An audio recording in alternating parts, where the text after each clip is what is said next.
শীতকাল মানেই পরোটার সিজন। নানা রকম সবজি আর তাই দিয়ে নানা রকম পরোটা। আর এরকম ফ্লেকি ক্রাঞ্চি ফ্লেভারফুল পরোটা পেলে সকালের ব্রেকফাস্ট হোক বা রাতের ডিনার সবটাই ভীষণ সুন্দরভাবে জমে যায়। তাহলে চলুন শুরু করা যাক আজকের রেসিপি। নিয়েছি 2 কাপ ময়দা। আমি মেজারিং কাপের মাপে 2 কাপ ময়দা নিয়েছি। এর সাথে দিয়ে দেব স্বাদ মতো লবণ। লবণটা একটু বেশি দিচ্ছি কারণ পরোটাটা একটু নোনতা হলে বেশ ভালো লাগবে খেতে। আর এর সাথে দেব সিকি চামচের মতো বেকিং সোডা। এতে পরোটাটা সফট এবং ক্রাঞ্চি দুটোই হবে। আর দেব 2 চা চামচ রিফাইন্ড অয়েল। আপনি রিফাইন্ড অয়েলের বদলে এখানে ঘি অথবা মাখন যে কোনো কিছু ব্যবহার করতে পারেন। আর লবণটাও নিজের স্বাদ অনুযায়ী কম বেশি করে নিতে পারেন। প্রথমে ময়দাটাকে সমস্ত কিছুর সাথে ভালো করে মাখিয়ে ময়ন করে নেব। ময়ন করে নেওয়া কাকে বলে সেটা নিশ্চয়ই কাউকে আর বলে দিতে হবে না।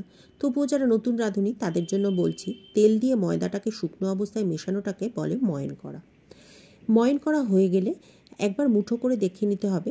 যখন দেখব মুঠোটা বাঁধছে অথচ তারপরেই খুলে যাচ্ছে, মানে ঠিকঠাক মতো ময়ন করা হয়ে গেছে। এবারে ভালো করে ময়দাটাকে জল দিয়ে একটু শক্ত করে মাখছি। মাখা হয়ে গেলে এবারে ওপর থেকে আরও সামান্য একটু তেল দিয়ে এবার ময়দাটাকে ঢেকে রেখে দেবো কিছুক্ষণের জন্য। ময়দাটা যতক্ষণ রেস্ট হচ্ছে ততক্ষণ বাকি কাজগুলো সেরে নেব। নিয়েছি 2.5 চামচ মতো ময়দা। এবারে এই ময়দার মধ্যে দিয়ে দেব 2 থেকে 2.5 টেবিল চামচ মতো রিফাইন্ড অয়েল। এবার তেল আর ময়দাটাকে মিশিয়ে একটা পাতলা গোলা তৈরি করে নেব। স্ক্রিনে দেখতেই পাচ্ছেন গোলাটা কীরকম তৈরি হয়েছে। একটা সুন্দর পোরিং কনসিস্টেন্সি তৈরি করে নেব। এবারে যে জিনিসটা দিয়ে পরোটাটা বানাবো সেই জিনিসটাকে কেটে নিয়েছি 3টে স্প্রিং অনিয়নের পড। আমি তলার পোর্শনটাকে ব্যবহার করছি না, সেটাকে কেটে সরিয়ে রাখছি। শুধু গ্রিন পোর্শনটা অর্থাৎ শুধু পাতাগুলোকে ব্যবহার করব। পাতাগুলোকে খুব পাতলা পাতলা করে কেটে নেব। স্প্রিং অনিয়ন পাতাগুলোকে যত পাতলা কাটা সম্ভব ততটাই পাতলা করে কাটতে হবে। 2 থেকে 3টে কাঁচা লঙ্কা নিয়েছি, সেগুলোকেও আমি কুচিয়ে নেব একদম মিহি করে। তবে লঙ্কার পরিমাণটা নিজের স্বাদ অনুযায়ী কম বেশি করতে পারবেন। এতক্ষণ ধরে বলাই হয়নি আজকে রেসিপিটা কি বানাচ্ছি পেঁয়াজ শাক দিয়ে পরোটা। পেঁয়াজ শাকের এই পরোটাতে কিন্তু খুব স্ট্রং পেঁয়াজের কোনো গন্ধ পাবেন না, খুব হালকা একটা পেঁয়াজের গন্ধ পাওয়া যায়। সমস্ত শাকটা আর কাঁচা লঙ্কাগুলো কোচানো হয়ে গেলে সমস্তগুলোই একটা বাটিতে আলাদা করে তুলে রাখছি। মিনিট 15-20 এর মধ্যে পার হয়ে গেছে। এবারে পরোটাগুলোকে গড়ে নেওয়ার পালা। পরোটাগুলো বানানোর আগে আরও একবার ময়দাটা খুব ভালো করে মেখে নেব। ময়দাটা মেখে নিয়েছি একবার ভালো করে। এবার দেখুন ময়দাটা কতটা সুন্দর সফট হয়ে গেছে। এবারে ময়দা থেকে একটা করে লেচি কেটে পরোটাগুলোকে বানিয়ে নেব। প্রথমে একটা লেচি নিয়ে খুব পাতলা করে একটা রুটি বেলে নেব। যতটা পাতলা করা সম্ভব ততটাই পাতলা করতে হবে। রুটিটা বেলে নিয়েছি। এবারে এর মধ্যে দিয়ে দেব একটা ময়দার মিশ্রণ। যে ময়দার মিশ্রণটা আমি বানিয়ে রেখেছিলাম সেই ময়দার মিশ্রণটা এর উপরে প্রলেপের মতো মাখিয়ে নেব।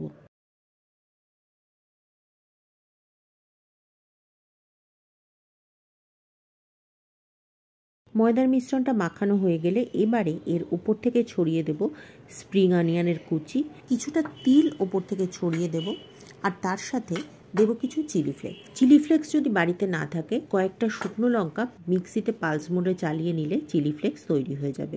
সমস্ত কিছু পরোটার উপরে ছড়ানো হয়ে গেলে এবারে একটা ছুরি দিয়ে এটাকে পাতলা পাতলা করে চিড়ে নেব। চিড়ে নেওয়া হয়ে গেলে এবারে একটা সাইড থেকে ধরে সমস্ত রুটিটাকে একটা রোলের মতো পাকিয়ে নেব। রোলের মতো পাকানো হয়ে গেলে এবারে সমস্ত কিছু একটু চেপে চেপে দিয়ে হালকা হাতে টেনে টেনে এটাকে একটা গোল্লার মতো বানিয়ে নেব। লাচ্ছা পরোটা যেইভাবে ভাঁজ দিয়ে বানায় ঠিক সেই রকম।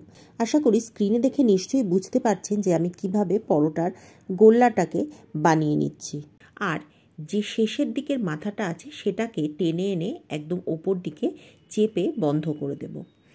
এবারে সামান্য কিছু ময়দা এর উপরে দিয়ে খুব হালকা হাতে এটাকে বেলে নেব। খুব বেশি চেপে বেলতে যাবেন না, তাহলে লেয়ারগুলো নষ্ট হয়ে যাবে। তাহলে পরোটা ভাজার পর লাচ্ছাগুলো আর খুলবেও না, আর দেখতেও ভালো লাগবে না, খেতেও ভালো লাগবে না। বাজারে এখন প্রচুর স্প্রিং অনিয়ন পাওয়া যাচ্ছে। বাড়িতে একদিন বানিয়ে খেয়ে দেখবেন, সত্যি ভীষণ ভালো খেতে লাগে। আর এই পরোটাটা বানিয়ে আপনি লাঞ্চ বক্সেও দিতে পারবেন, ব্রেকফাস্টেও সার্ভ করতে পারবেন, আবার সন্ধেবেলার টিফিন হিসেবেও দিতে পারবেন। আর এই পরোটাটার সাথে সেরকমভাবে কোনো তরকারি কিছু লাগে না। সামান্য একটু টমেটো কেচাপ অথবা যে কোনো সস বা সামান্য একটু আচার দিয়েই এই পরোটাটা খেতে খুবই সুস্বাদু লাগে।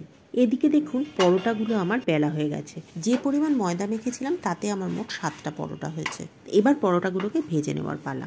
সমস্ত পরোটাগুলোকে প্রথমে একদম শুকনো খোলায় ভালো করে সেঁকে নিচ্ছি, তারপরে এগুলোকে তেল দিয়ে ভাজবো। প্রথমে পরোটাগুলোকে এইভাবে শুকনো গোলায় সেঁকে নিলে পরে তেলটা কম লাগে আর পরোটাগুলো ভাজাটাও খুব ভালো হয়। আর যেহেতু আমি লেয়ার পরোটা বা লাচ্ছা পরোটা বানাচ্ছি, তাই এইভাবে প্রথমে সেঁকে নিলে পরে লাচ্ছাগুলো খুব ভালোভাবে খুলতে থাকে আর ভাজা হওয়ার পর পরোটাটা বেশ মচমচেও তৈরি হয়। আমাদের রেসিপিগুলি আপনাদের কেমন লাগছে কমেন্ট করে অবশ্যই জানাবেন। ভালো লাগলে লাইক করে একটা শেয়ার করে দেবেন। আর চ্যানেলে নতুন হলে চ্যানেলটি সাবস্ক্রাইব করে পাশে থাকা বেল বাটনটি ক্লিক করে দেবেন। এতে সমস্ত ভিডিও নোটিফিকেশান আপনার কাছে পৌঁছে যাবে। এদিকে দেখুন সমস্ত পরোটাগুলো আমার সেঁকা হয়ে গেছে। এবার তেলের মধ্যে দিয়ে পরোটাগুলোকে ভালো করে চেপে চেপে মিডিয়াম ফ্লেমে খুব সুন্দর করে সোনালি হওয়া পর্যন্ত ভেজে নেব। এইভাবে চেপে চেপে ধীরে ধীরে ভাজলে পরে আস্তে আস্তে লেয়ারগুলো খুলে আসবে। একটা পরোটা আমার ভাজা হয়ে গেছে। এবারে এটাকে তেল থেকে ভালো করে ছেঁকে তুলে প্লেটের মধ্যে নিয়ে নিচ্ছি। বাকি পরোটাগুলো আমি একইভাবে সুন্দর করে সোনালি হওয়া পর্যন্ত ভেজে নেব।